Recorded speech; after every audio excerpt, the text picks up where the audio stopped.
He's the world's strongest assassin. Even a simple stone becomes a lethal projectile in his hands.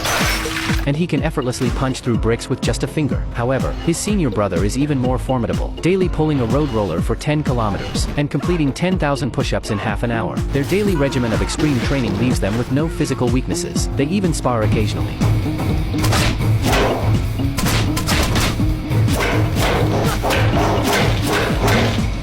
On their very first mission, a misunderstanding at airport security landed them in jail. They had a pressure cooker in their luggage, which security personnel mistook for a bomb, immediately triggering an alarm. As a result, they were imprisoned before they could even begin their assignment. Once in prison, they faced the taunts of a crime boss, who slapped bread from their hands. Whitehair initially controlled his anger, but unexpectedly, the boss escalated, stepping on Whitehair's bread. Whitehair's patience snapped. Immediately, he broke the crime boss's finger. The boss tried to retaliate but was sent flying by Whitehair's punch. Seeing their boss defeated, the remaining henchmen attempted to intervene, but they were no match for Whitehair. In mere seconds, Whitehair effortlessly dispatched over a dozen of them. Just then, a tattooed man emerged from the crowd, charging with a dagger. His brother sensed the danger, and promptly spat a fruit pit onto the tattooed man's leg.